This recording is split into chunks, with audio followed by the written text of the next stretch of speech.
You know the feeling. We've all been there, that weird, involuntary little jolt that seems to show up at the absolute worst possible moment. Yep, I'm talking about the humble miccup. And today, we're going to figure out exactly what it is and why on earth it happens. So, picture this. You're in a super quiet library. Maybe you're on a first date, or you're just trying to enjoy your lunch in peace. Everything's totally normal. You're just chilling. And then you feel it. That tiny, all too familiar flutter deep inside your chest.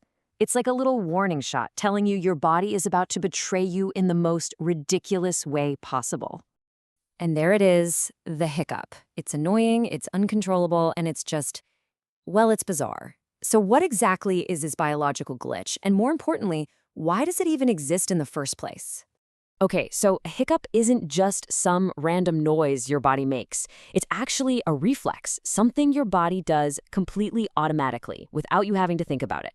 And it's a very specific three-part chain reaction. So here's how it works.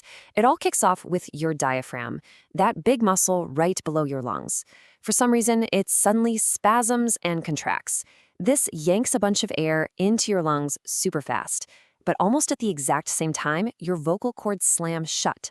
And that classic hic sound, well, that's literally just the sound of that incoming air smacking into the closed door of your vocal cords.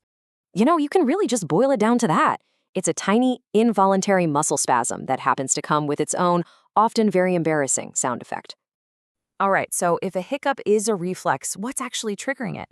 Well, it turns out there isn't just one single culprit. Our bodies have a whole list of things that can set off this weird little chain reaction. And what's kind of funny is how normal the triggers are. Eating too fast? You swallow air. Fizzy drinks? That's just gas in your stomach. Even having a huge meal can make your stomach push up against your diaphragm and irritate it. And get this, even strong emotions like getting really excited or stressed out can send the signals all haywire. So, at the end of the day, all those different triggers are doing the same basic thing. They're irritating the nerve pathway that controls your breathing. This whole system involves your diaphragm, a special nerve called the phrenic nerve, and your brainstem. And when that system gets disturbed, it sends out faulty signals. It's basically a misfire in your body's breathing control center. Okay, so that explains one hiccup. But as we all know too well, hiccups seem to love traveling in packs. So why is that? It's all because they get trapped in this super frustrating, repeating loop. I mean, that's the whole deal with hiccups, right? That first hic is almost never the end of it. It's always followed by a second one, and a third. And oh boy, here we go again.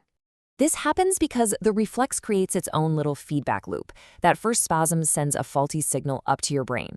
Your brain then gets confused and thinks it's a command it needs to repeat. So it sends the signal right back down, telling your diaphragm to spasm all over again. You're literally stuck in a hiccup cycle. It's like a glitch on repeat. So if you want to stop the hiccups, you've got to break that cycle. And this is where all those weird and wonderful home remedies we've all tried come into play. They might seem random, but each one is designed to do the exact same thing: interrupt or reset that faulty reflex loop. So let's look at why they actually work. Holding your breath or breathing into a paper bag? That increases the carbon dioxide in your blood, which helps relax your diaphragm and reset your breathing. Drinking ice-cold water or swallowing a spoonful of sugar?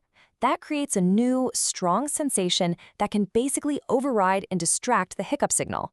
And pulling your knees to your chest physically puts pressure on the diaphragm to get it to stop spasming. They're all just different ways of basically shouting, "Hey, stop it," at your nervous system. Now, here's a quick but really important note. For almost all of us, hiccups are totally harmless and go away pretty fast. But if you ever find yourself with a case of hiccups that last for more than 2 whole days, or if they keep coming back over and over, it could be a sign of something else going on. It's probably a good idea to just check in with a doctor.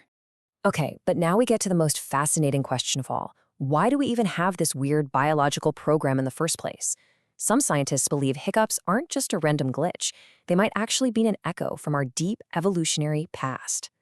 I mean, it seems so pointless, doesn't it? A weird, spasming reflex that serves no purpose for us today. Well, the leading theory suggests that hiccups might actually be a leftover trait from our ancestors who weren't quite like us. And the comparison here is just wild. check out how an amphibian, like a tadpole or a frog, breathes. It gulps in both water and air, and then it closes its glottis, that's the opening to its lungs, to force the water out through its gills while keeping the air inside. Now, think about a human hiccup. A sudden gulp of air, immediately followed by our glottis, our vocal cords, snapping shut. The pattern is so similar. And here's something that makes this theory even stronger. Human babies hiccup all the time in the womb. This might actually be a way for them to practice their breathing motions before they're even born. It suggests that the hiccup reflex is ancient, it's primal, and it's baked right into our code long before we ever take our first real breath of air. So the next time you're interrupted by that familiar little itch, maybe don't think of it as just an annoyance. Maybe, just maybe, you're experiencing a bizarre ancient echo, a brief little connection to the amphibian that's still lurking deep down in your evolutionary family tree.